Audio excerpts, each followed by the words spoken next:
everyone, welcome back to JP's Budget Collecting and our weekly look back at the hot comics from 6 months ago. Today we're looking back at the hot comics from August 20th, 2021, and I'm recording this on February 18th, 2022. As always, I give those dates so that you know when this information is actually relevant, because the market is always moving and changing. What this week's prices may not be next week's prices or even tomorrow's, depending on what news comes out and that kind of thing. So, as always, we're also looking back at the CBSI Hot Top 10 and the Comic Tom Key Collector Hottest Trending Comics of the Week. Those are the two lists I use. There's a bunch of other lists out there that you can use, but those are the ones I've been using now for 3 years. We're over the 3-year mark of doing this show, basically weekly. So they each put out a list of 10 books each week. We combine the two lists. This week we got 18 books between the two lists, so 2 that are on both lists. And we just look at what factors made the books hot back then and what has happened since and how they performed since. So you can make better decisions about what books you chase, what books you're patient on going forward. So without further ado, let's dig into this week's list. Up first, we have Adventure Time with Fiona and Cake #1 from back in 2013.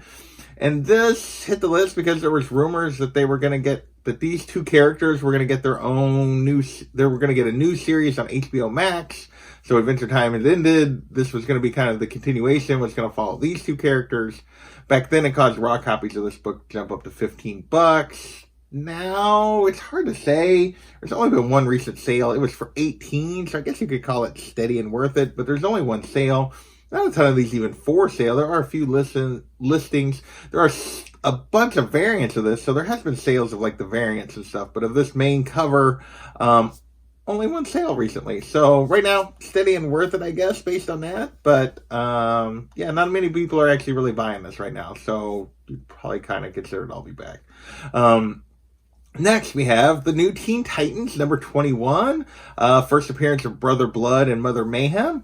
If this book sounds familiar, well, it just hit the list again just a couple weeks ago because we got casting news about 2 or 3 weeks ago for these two characters. But it hit the list back 6 months ago because there were hints that they were going to be coming to the next season of the Titans show. Back then, it caused the book to jump up to $8, which is not really hot.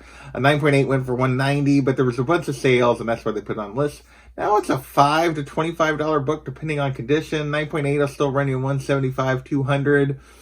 Overall, I put this as steady and kind of worth it. You could say the raw copies have crept up a little bit, which they kind of have, but not a ton. It's still, for the most part, on average, a $10-ish to $15-ish book. So, yeah, we put this one in the worth it kind of category. Again, we just got news again. In the meantime, it had actually was still going for kind of the same prices, but still had cooled off just a number of sales. So, and honestly, it's already cooled a little bit even from the 2 weeks ago. Like, the prices have already come back a little bit. So, next we have The Defenders #1, The Peach Momoko 1 in 50. We talked about this last week when we talked about it in its first week after release. It was a $75, $80 book that first week. And now, by the second week after release, this is one of those that took off in the second week. It was a $250 to $275 book in the second week after release. Usually that means a book stays pretty high if it does that slow build. This one did not. This is a $50 to $100 book now. 9.8 only cost you $125 to $175. Considerably less than the raw copies were costing back there on week 2. This one turned into a dumpster fire. Just a bad choice. Really, there are some of these Momokos that have held, but a lot of the Momoko craze seems to have passed. She does still have some good covers. She has a lot of misses, I think, too. And this one definitely, I mean, 50 to 100 for 1 in 50. That's actually decent, but not great. And that's kind of where this coverage ended up. So, next we have Miles Morales Spider-Man Annual #1, the Tony Flesh. I'm not sure how you pronounce his name. 1 in 25. This is the artist on Stray Dogs or whatever. And this is kind of a cool Miles Morales, kind of a throwback pulp kind of cover. At release, this 1 in 25 was going for 125 plus, so 5+ times ratio. Now it's a $75 to $100 book. 9.8 will cost you $200 to $250. So this is a bit down a little bit, a bit of an I'll be back, but it's still performing pretty well for a 1 in 25 to be pushing $7,500 still. Still a very popular Miles cover. Next, we have King Spawn #1. This is the Todd McFarlane 1 in 250 every issue signed comic. So there was 1,697 of these. We've talked about these as each one of these has come out, and I think this is the first one we're getting a look back on? I don't remember. I think it's the first one. Raw copies of this back then were going for $700 plus. Now a raw copy will cost you $450 to $650. 9.8s, reminder they're all signature series, will cost you $900 to $1,000. I thought this one might keep going just because it was limited and it was Spawn, but this actually turned into an I'll be back. Still going for really good value, just not quite the craziness when it was first released. Next, still more covers. We got Count Draco, Knuckle Duster #1, the VHS variant. Here's the thing. This was a Scout comic. There was a little buzz for this VHS thing. There's been several of these that have kind of hit the list. Back then, raw copies jumped up to $50. I thought this was a trap. There was nothing about the series that was going to propel or keep value. And that's what it turned into. And now it's a $5 to $20 book. 9.8. There's been a couple sales around 100, but really this book just isn't got much value, and this is another dumpster fire. Two in a row here. Or not two in a row, but our second one of the day of the week. This one's backed up a bunch, and just was not a good choice to chase this. These cool variants for indie comics, sometimes they're worth it, but it's got to be the series itself also has to carry the book. It can't just be the variant. If it's just a cool variant for a series nobody cares about, eventually nobody cares about the variant either. Next, we have Bermuda #2, the J. Scott Campbell 1 in 25 with the trade dress, and the 1 in 50 without the trade dress. They put them both on the list, kind of cheating to fit 2 more books on the list, or fit an extra one on there. The 1 in 25 was going for $50, so double ratio back then. The 1 in 50 was going for $100, also double ratio. Didn't know much about the series. I did hear some people say actually good things about it at the time when in the aftermath of the video where I was looking back, or when I was making my predictions.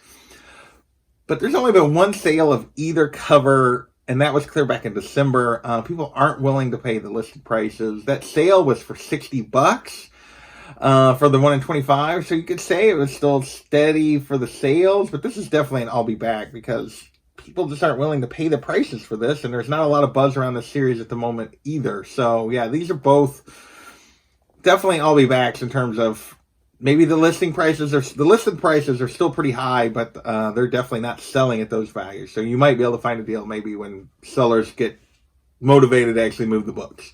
Next, we have Black Cat #9, the Sway again. They fit 2 books in one spot, the Sway 1 in 25 and the Virgin 1 in 100 of the same cover. The 1 in 25 was going for $40, so not even double ratio. You know what that usually means. We'll talk about it in a second. The 1 in 100 was going for $150. I kind of gave 2 different predictions on this. I said I'll be back on the 1 in 25 and straight cash on the 1 in 100. Which was a mistake. I didn't follow my rules. They both should have been I'll be backs, and that's what they both became. 1 in 25 is a $20 to $40 book now, which is pretty typical. Above the double ratio, if it doesn't get above double ratio.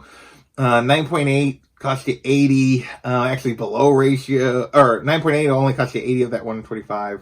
The 1 in 100, $70 to $120, down around ratio, basically, on average. So yeah, this one definitely an I'll be back. So yeah, I should have just made one prediction for this because they both covers did the same thing. Next, we have Batman Urban Legends #6. So this is our first Comic Buzz book to talk about this week. This is obviously the one where Tim Drake version of Robin comes out as bi. We talked about this last week. This was the second week. Basically, it was still going for the same value as it was when we talked about last week, 30 to 50. It just was still a ton of sales, so they put it on the list again. Back then, raw copies were going 30 to 50. Now it's 10 to 40, just like we talked about last week. 9.8, 125, 150. So they're down. I'll be back. Hasn't backed up a ton. There's still interest, but definitely not. You can definitely do better than when it was first. Everybody was first trying to jump all over this book. Next, we have Passive Aggressive, number 1, the passive variant. Obviously, this is another bad idea book. As we've seen after the first couple, all of these have become people that chase these bad idea books. They've all become bad ideas. This one was going for the passive version was going for 60 to 90. Got on the wrong line looking at my spreadsheet here. 60 to 90 back then. Now it's a $15 to $30 book. The aggressive was going for like 20 to 30 back then. It's only a $5 to $15 book now. This one I thought maybe would do better just because it was more limited, the passive. No, it was wrong. I was wrong. This was a dumpster fire. This is like almost everything bad idea. I like the bad idea pushed some different boundaries and tried some different things, but overall they just, it was too much gimmick and not a story, I think, on a lot of these. So next, we're going to move on to Toxic Avenger number 1. Basically, we had some casting announcements, and the supposedly shooting was wrapping or was in the middle of shooting. I forget now. So the movie was coming, and it caused raw copies to jump up to a $35 average. 9.8 was hitting 600. Most of the sales of raw copies, those have actually backed up. They're now $20 to $40. Really high grade stuff will still cost you that $35, $40, but most of the sales are $20 to $30. 9.8 though has actually gone up. It's pretty hard to get a 9.8 in this book, and they're now $700 to $1,200. So this one actually did kind of do one of those splits. Overall listed as down, and I'll be back because the vast majority of the sales are indeed those raw copies. There's only like 3 or 4 9.8 sales in there to represent that it went up. So that one, interesting. We'll see. Peter Dinklage has got a pretty decent cast. We'll see what comes of Toxic Avenger. With that, we're moving into MCU for the rest of the list. So we got, 2, 4, 6, 7 MCU related books. First up is Captain America number 25. So this was a few months after Falcon and the Winter Soldier had come and gone. The book had been kind of a roller coaster. It was hot. It was up when they got the announcement that the show was coming. Then it kind of dropped back. Then the show came out and it jumped up. And then it kind of was immediately dropping back after the show ended.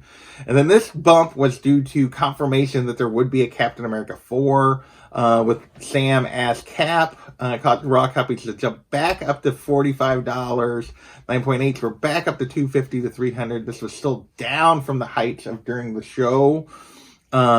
Now a raw copy will cost you $20 to $40. 9.8 will only cost you $150 to $250. So this is becoming down, and I'll be back. And this is a pattern, even for a character we know is going to get more movies, more play in the MCU. This has been a very consistent pattern with all of these MCU related books. Up next is Secret Wars number 1. This basically got some MCU buzz because Jim Shooter was talking about that. Kind of led on that he'd been told that Marvel was going to do a Secret Wars type story at some point. Caused raw copies of this to jump up to $25. 9.8s were hitting $870 for a high. Now raw copies are $20 to $60, so the raw copies have continued to actually grow in value. But the 9.8s have actually backed up $550 to $600. I think at some point we're going to get some version of Secret Wars. I think that's inevitable. And the result is, the raw copies were probably a little undervalued before, so they become up and worth it, which is obviously the vast majority of the sales. But 9.8, if you were paying the premium for those, that's definitely been kind of an I'll be back that you should have been a little bit patient on. So with that, we're going to talk about Daredevil number 9, the first appearance of Echo. This was still in the lead up to the Hawkeye show, knowing that we were, I think, this was when we got the announcement that there was she was going to get her own series at some point. It caused raw copies of this to jump up to an average of $165. And 9.8 was hitting $800 at this point. And technically, I guess this was the first appearance of her as of Maya Lopez. And then she doesn't actually call Echo just yet in here. But anyway, so this was her first appearance. Now raw copies are still going $100 to $200. But 9.8s have backed up considerably, $400 to $450. So overall, more sales on the raw side. So it calls it steady, but still, and I'll be back because you can the average is definitely down from the 165. It's probably about 140, 125 to 140 ish is kind of where the average is, with occasionally going higher. But yeah, overall, this one's down just a little, or pretty steady on the raw side, but just definitely an I'll be back. Next, the last 4 books actually all have to do with Riri.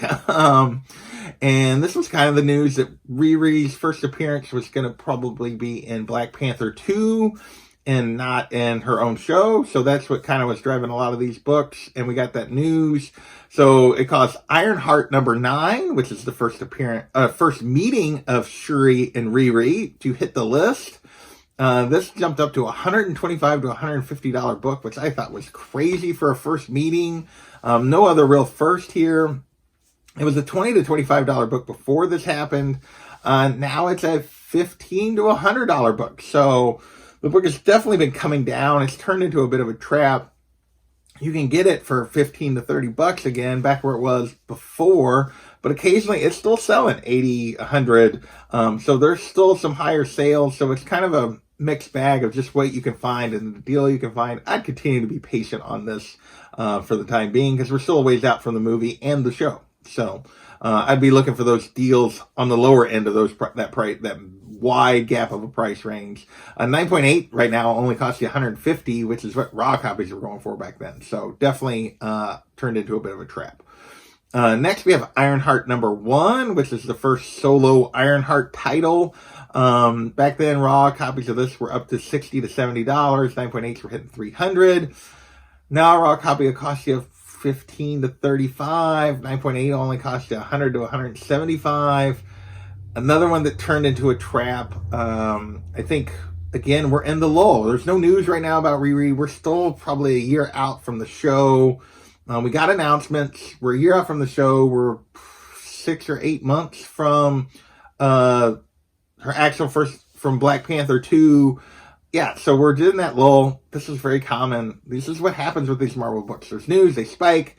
There's usually some sort of a lull between those initial announcements and then the show. We'll get a trailer here in 3 or 4 months. This book will spike again if she appears in the trailer. And then, it'll lull a little bit. The movie will come out, and then it'll lull hard until the show comes out, and then that's just the way it's going to happen. Next, we got Invincible Iron Man number 7. Apologize for rambling back there. The third print. So this is the third print of her first appearance. She does also appear on the cover here. I'm not actually sure if this third print came out before or after number 9, but they claim this is her first appearance on the cover. I guess technically she's not clearly, there's armor on the cover of 9. She's not clearly on it, I guess. But anyway, they call this her first cover, and back then raw copies of this were up to around $80. 9.8 was going for $325. Now a raw copy will cost you $25 to $75. 9.8 will cost you $200 to $300. So another I'll be back. This was, you notice a lot of my predictions this week, I predicted a lot of straight cast, particularly for this kind of stuff. This was in the height of being wrong a lot. Of last summer, things were, after 6 months, were going up more than coming back down. As you can see by this list again, everything is back down right now. We'll see if this spring creates a bounce back, but right now the market has definitely been correcting over the last several months. And then it goes, not quite as much though for this next book, which is Invincible Iron Man number 9. Her first full or second, depending on who you talk to, but her first in armor. And this raw copies of this were going for $160. 9.8s were going for $760 back then. Now a raw copy will cost you $75 to $200. 9.8 will cost you $700 to $850. So this one's been pretty steady. Definitely an I'll be back though, because you have been able to get some deals. So that's this week's list. A whole bunch of books down. We only had one kind of up and worth it, and that was only for like the raw and not the 9.8. Everything else was steady or down. This has been a very common pattern lately. So Patience, patience, patience. I want to thank you guys for watching, and we will catch you next time.